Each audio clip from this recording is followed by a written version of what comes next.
Hi welcome to Raman education academy.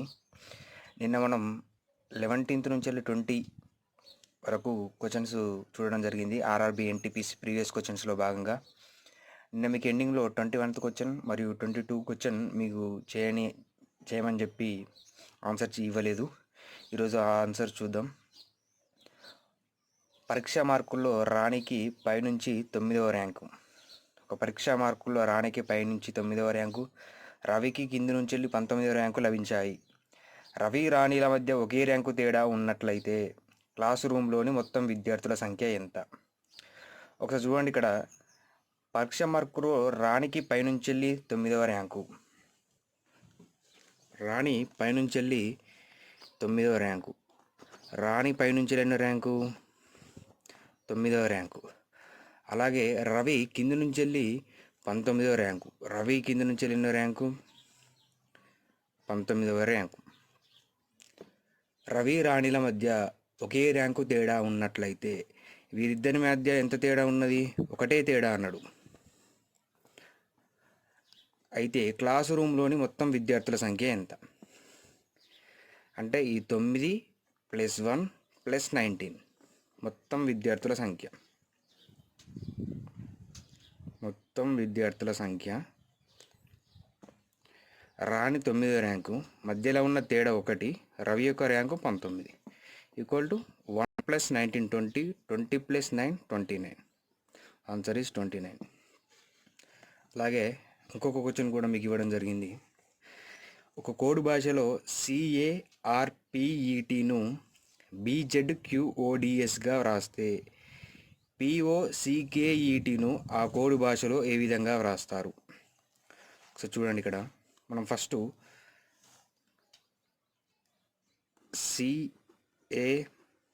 CARPET, ఒకసారి దీని యొక్క కోడ్ భాషలో సి యొక్క సంఖ్య ఎంత, ఏ యొక్క సంఖ్య ఎంత, ఆర్ యొక్క సంఖ్య ఎంత, అలాగే పి మరియు ఈ మరియు టి యొక్క సంఖ్య కోడ్ భాషలో ఎంతో చూద్దాం.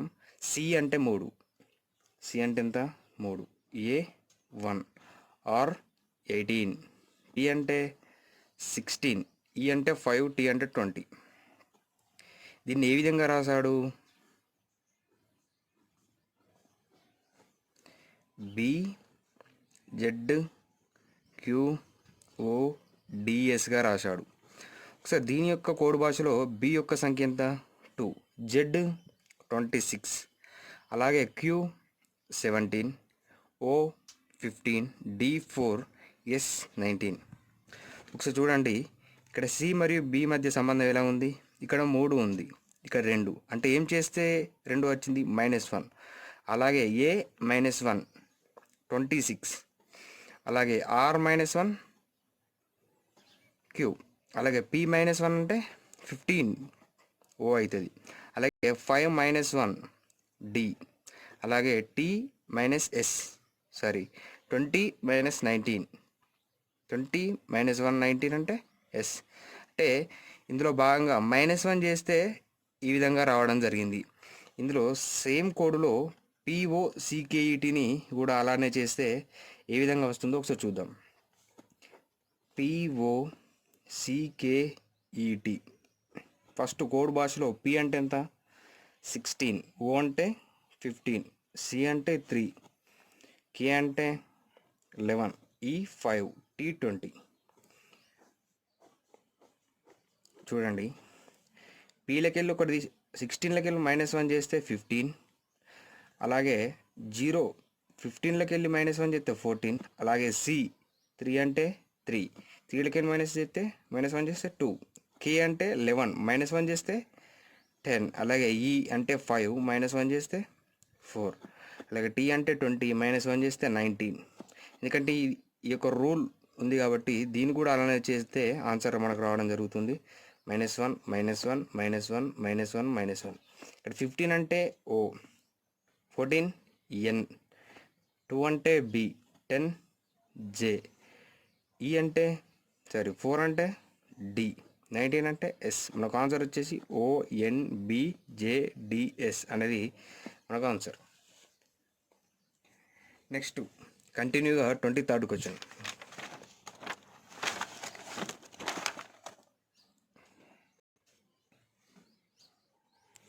చూడండి ఇక్కడ, ఒక విక్రేత ఒక వస్తువును తనకు రూపాయలు 300కు లభించిన ధరపై 4% డిస్కౌంట్ వచ్చింది. అయినా 20% లాభం పొందాలంటే ఎంత ధరకు విక్రయించాలి? ఒకసారి చూడండి క్వశ్చన్. ఒక విక్రేత ఒక వస్తువును తనకు 300 రూపాయలకు లభించింది. ఈ 300 రూపాయలకు లభిస్తే ఆయనకు 4% డిస్కౌంట్తో లభించింది. అంటే ఎంత? 96%కి 300. ఒక వస్తువు యొక్క విలువ 300, అది మొత్తం అనుకుంటే అది 100 వాల్యూ అవుతుంది. కానీ మనకి ఇతనికి 4% డిస్కౌంట్తో రావడం జరిగింది. అంటే 96% వాల్యూ ఈక్వల్ టు 300.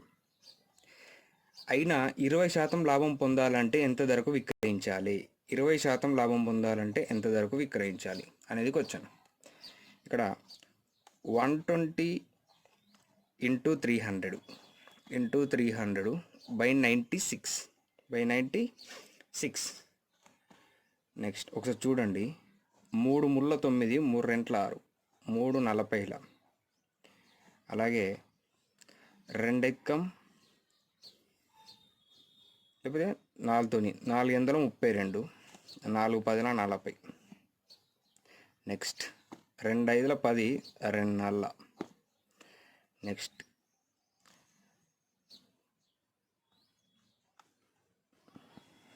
2 2 4, 2 150. 2 ఎక్కం 2 75. మిగిలింది ఎంత? 75 ఇంటూ 5 ఈక్వల్ టు 375 రూపీస్ లాభంతో పొందాడు. నెక్స్ట్ ఎక్స్ మరియు వై జెడ్లు రూపాయలు 4000, 8000 మరియు 10,000 పెట్టుబడితో ఒక వ్యాపారం ప్రారంభించారు. 6 నెలల తర్వాత ఎక్స్ వ్యాపారం నుండి వైదొలిగాడు. జెడ్ 9 నెలల తర్వాత వైదొలిగాడు. సంవత్సరాంతమున లాభంలో వరుసగా ఎక్స్ వై జెడ్ల వాటా ఎంత? ఒకసారి చూడండి ఇక్కడ. ఎక్స్ వై జెడ్లు రూపాయలు 4000, 8000 మరియు 10,000 రూపాయలతో పెట్టుబడి ప్రారంభించారు. వారు 6 నెలల తర్వాత ఎక్స్ వ్యాపారం నుండి వైదొలిగాడు. అలాగే జెడ్ 9 నెలలు ఉన్నాడు, వైదొలిగాడు. నెక్స్ట్ వై సంవత్సరాంతరంగా లాభంలో ఎక్స్ వై జెడ్ల వాటా ఎంత? ఇక్కడ లాభం అనేది మనకు ఎంత లాభంతో అంటే 1,40,000 లాభంతో క్వశ్చన్లో మిస్టేక్ రావడం జరిగింది. ఎక్స్ వై జెడ్లు వరుసగా 4,000, 8,000, 10,000 పెట్టుబడితో పెట్టడం జరిగింది. X why Z. ఎక్స్ ఎంత పెట్టుబడి పెట్టాడు? ఎక్స్ యొక్క పెట్టుబడి 8,000. అలాగే వై యొక్క పెట్టుబడి ఎంత? ఎక్స్ యొక్క పెట్టుబడి 4,000, వై యొక్క పెట్టుబడి 8,000. అలాగే జెడ్ యొక్క పెట్టుబడి 10,000. ఎక్స్ ఎన్ని నెలల కాలానికి ఉన్నాడు? 6 నెలల తర్వాత ఎక్స్ వ్యాపారం నుండి వైదొలిగాడు. అంటే 6 నెలలు ఉన్నట్టే కదా. నెక్స్ట్ జెడ్ 9 నెలల తర్వాత వైదొలిగాడు. అంటే 9 నెలలు ఉన్నట్టే కదా. సంవత్సరాంతమున అంటే వై ఇవ్వలేదంటే సంవత్సరాంతమున అంటే 12 నెలలకు గాను ఉన్నాడు. ఇక్కడ 6 4 24, 24,000. అలాగే 12 8 96,000. 10 × 9 90,000. చూడండి ఇక్కడ ఎక్స్ వై జెడ్. ఎక్స్ ఎంత? 24,000, వై 96,000, జెడ్ 90,000. ఈ 3 సున్నాలు, ఈ 3 సున్నాలు, ఈ 3 సున్నాలు పోతే మనకు 24, 96, 90. 2తో పోతాయండి ఈ 3. 2 ఎక్కం 2 రెండ్ల, 2 4 8, 216, 2 45, 90. వీటి యొక్క మొత్తం లాభం ఎంత ఇచ్చిండు మనకు?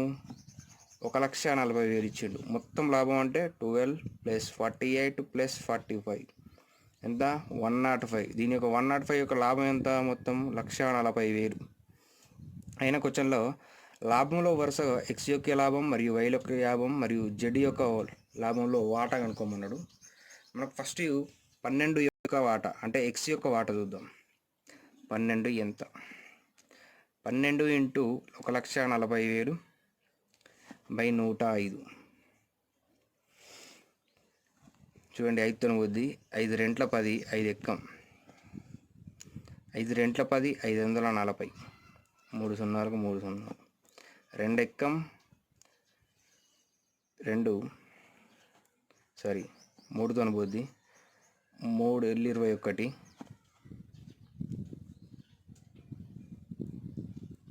సరే 9 3 27. 3తో పోద్దండి. 3 ఏళ్ళు 21. 3 నల్ల 12. 7 ఎక్కం 7 నాళ్ళ 28 ఈక్వల్ టు 16,000. 4 ఇంటూ 4 16,000. ఇది ఎక్స్ యొక్క వాటా. X equal to 16,000. అలాగే వై యొక్క వాటా చూద్దాం. వై మొత్తం వాటా ఎంత? 105కు 1,40,000. వై అంటే ఎంత? 48కి ఎంత? 48 ఇంటూ 1,40,000 బై 105. ఇక్కడ సేమ్ 5తో 5 రెంట్ల 10 5 ఎక్కం. 5 రెంట్ల 10 540. 3 సున్నాలకు 3 సున్నాలు. 3 ఏళ్ళు 21. 3 ఎక్కం 3. 3 అర్ర 18. 7 ఎక్కం 7 నాళ్ళు 28. 16 ఇంటూ 4,000 64,000. ఇది ఏంది? వై యొక్క వాటా. ఇది ఎక్స్ యొక్క వాటా. నెక్స్ట్ మనం జెడ్ యొక్క వాటా చూసుకుంటే మొత్తం వాటా ఎంత? 105. మొత్తం వాటాకి లాభం ఎంత? 1,40,000. జెడ్ యొక్క వాటా ఎంత? 45. 45కు ఎంత? 45 ఇంటూ 1,40,000 బై 105. సేమ్ 5 రెంట్ల 5 ఎక్కంల. 5 రెంట్ల 5 8ల. మళ్ళీ 3తోని 3 ఏళ్ళు 21. 3 ఎక్కం 3. 3 5ల 15. 7 ఎక్కం 7 నాళ్ళు 28. 15 నల్ల 60,000. అంటే జెడ్ యొక్క వాటా ఎంత? 60,000. ఎక్స్ యొక్క వాటా 16,000. వై యొక్క వాటా 64,000. జెడ్ యొక్క వాటా 60,000.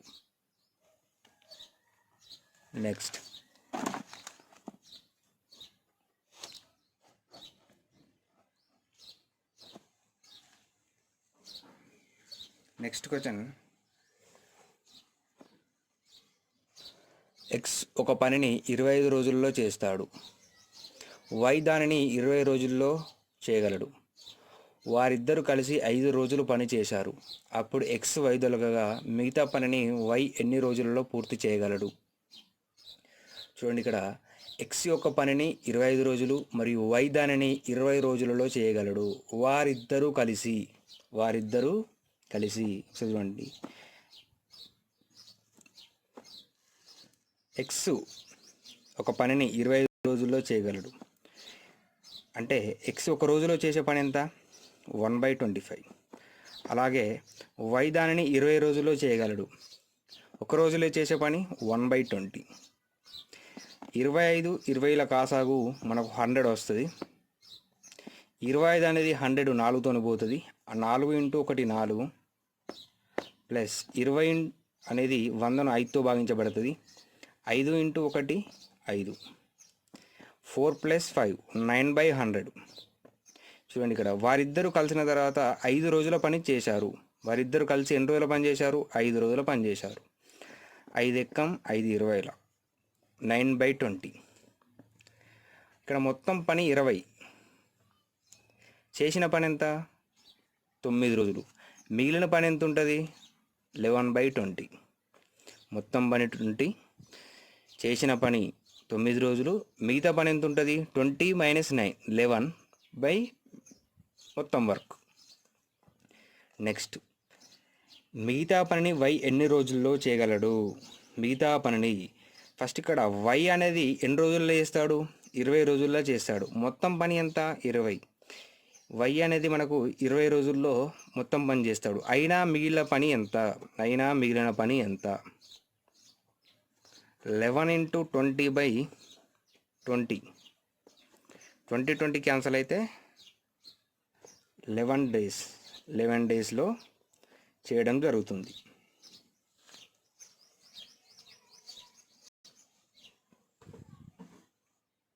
నెక్స్ట్, కొంత మొత్తాన్ని A:B:C మధ్య విభజన జరిగింది. విభజనలో ఏ వాటాకు 5 రెట్లు, బి వాటాకు 3 రెట్లు, సి వాటాకు 2 రెట్లు సమానంగా ఉంటుంది. A, B, C వాటాల నిష్పత్తి ఎంత? కొంత మొత్తం మనకు తెలియదు కాబట్టి దాన్ని ఎక్స్ అనుకుందాం. ఎక్స్ అనుకుంటే ఏ వాటాకు 5 రెట్లు, మరియు బి వాటాకు 3 రెట్లు, మరియు సి వాటాకు 2 రెట్లు సమానంగా ఉంటుంది. వాడు ఏం చెప్పాడో మనం అదే రాసుకోవడం జరిగింది. అలాగే ఈ x=5 అవుద్ది కదా, అలాగే ఈ x=b, మళ్ళీ ఈ x=2. అంటే ప్రతి దానికి ఎక్స్ వాల్యూ ఉండడం జరుగుతుంది.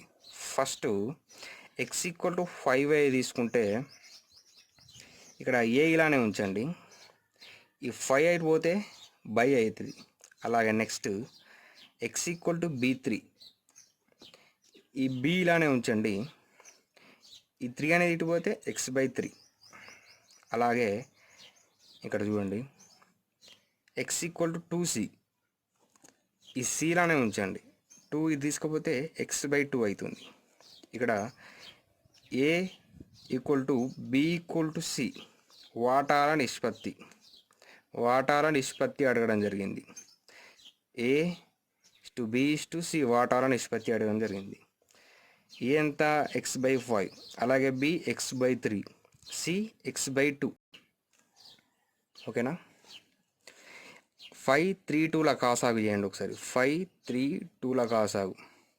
ఈ ప్రధాన సంఖ్యలు కాబట్టి ప్రధాన సంఖ్యల కాసాగు ఇంటూ చేయాలి. ప్రధాన సంఖ్యలు ఉన్నప్పుడు డైరెక్ట్ కాసాగు ఇంటూ చేస్తే 5 ముళ్ళ 15, 15 రెంట్ల 30. ఇక్కడ x/5 కాసాగు ఎంత? 30. అలాగే x/3 కాసాగు ఎంత? 30. x/2 కాసాగు 30.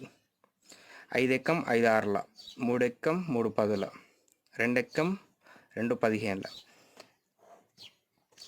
x,y,z నిష్పత్తి 6, 10, 15. 6, 10, 15 రావడం జరిగింది.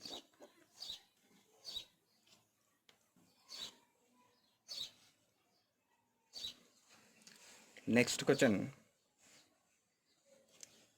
27th question. 0.56 divided by 1.12. దీన్ని ఏ విధంగా రాసుకున్నాం అంటే 0.56 by 1.12 plus 2.73 by 2.1 plus 1.21 by 1.1. ఇక్కడ మీరు పాయింట్ తర్వాత 2 అంకెలు ఉన్నాయి, ఇక్కడ పాయింట్ తర్వాత 2 అంకెలు ఉన్నాయి కాబట్టి ఈ పాయింట్ క్యాన్సిల్ అవుద్ది. అలాగే ఈ పాయింట్ తర్వాత 2 అంకెలు ఉన్నాయి, పాయింట్ తర్వాత 1 అంకె ఉంది. కింద తక్కువ ఉంది కాబట్టి ఎంత తక్కువ ఉంది? ఒక పాయింట్ తక్కువ ఉంది కాబట్టి ఒక 0 పెట్టుకుంటే ఈ పాయింట్ క్యాన్సిల్ అవ్వడం జరుగుతుంది. సేమ్ ఇక్కడ కూడా మనకు పైన లవంలో పాయింట్ తర్వాత 2 అంకెలు ఉన్నాయి, ఇక్కడ పాయింట్ తర్వాత 1 అంకె ఉంది కాబట్టి ఇక్కడ ఒక అంకె పెట్టుకుంటే మనకు పాయింట్ అనేది క్యాన్సిల్ కావడం జరుగుతుంది. ఇప్పుడు ఏమైంది? 56/112 ప్లస్ 273/210, అలాగే 121/110. ఇక్కడ 56 ఎక్కం 56 రెంట్ల, అలాగే 21 ఎక్కం 21 0, 21 13 273. నెక్స్ట్ 11 10 130, 11 11 121. చూడండి. Next 1/2 plus 1/13 plus 11/10. ఇక్కడ 1/2 అంటే 0.5గా రాసుకోవచ్చు. అలాగే 13/10 1.3గా రాసుకోవచ్చు. ఎలా అంటే ఇక్కడ మనం పాయింట్ తీసేస్తే కింద పైన 2 అంకెలున్నాయి కాబట్టి కింద పాయింట్ పెట్టుకున్నాం. పైన 2 వాల్యూస్ ఉన్నాయి, కింద ఒక వాల్యూ ఉన్నది కాబట్టి ఒక ఎక్స్ట్రా యాడ్ చేసినాం. అప్పుడు పాయింట్ పోద్ది. ఇక్కడ కూడా కింద బై 10 ఉంది కాబట్టి ఒక అంకె తర్వాత పాయింట్ రాసుకోవాలి. ఇక్కడ బై 10 ఉంది కాబట్టి ఒక అంకె తర్వాత పాయింట్ రాసుకోవాలి. ఒకవేళ పైన 3 అంకెలు ఉండి కింద 2 జీరోలు ఉంటే 2 అంకెల తర్వాత పాయింట్ రాసుకోవాలి. 0.5 ప్లస్ 1.3 ప్లస్ 1.1 ఈక్వల్ టు ఎంత? 0.5 1.3 1.1 5 plus 3 8 8 plus 1 9 1 1 2 answer is 2.9.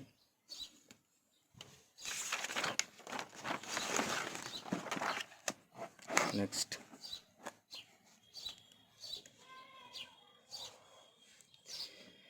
P equal to 500 R equal to 2% T equal to 6 months అయినా సరళ వడ్డీ ఎంత?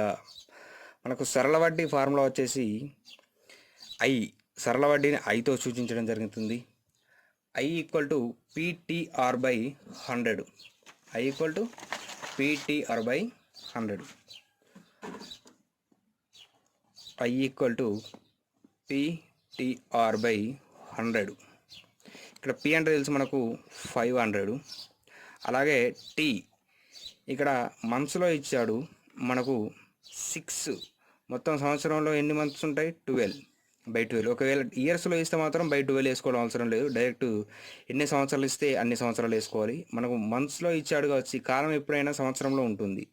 మనకు నెలలో ఇచ్చాడు కావచ్చు, బై 12 వేసుకున్నాం. 12 ఎందుకు వేసుకున్నాం అంటే 12 అనేది సంవత్సరంలో ఉండే నెలల సంఖ్య. అలాగే ఇంటూ ఆర్ అంటే 2% బై 100. 2 సున్నాలు 2 సున్నాలు క్యాన్సిల్. 6 ఎక్కం 6 రెంట్ల 2 క్యాన్సిల్ అయితే మిగిలేదంతా 5. సరళ వడ్డీ అనేది మనకు 5 రావడం జరిగింది. అలాగే నెక్స్ట్ క్వశ్చన్, 270 కిలోలలో 108 కిలోలు ఎంత శాతం? మొత్తం ఎంత? 270 కిలోలలో 108 కిలోలు ఎంత శాతం అన్నాడు కాబట్టి 100. ఎంత శాతం అనేది 100.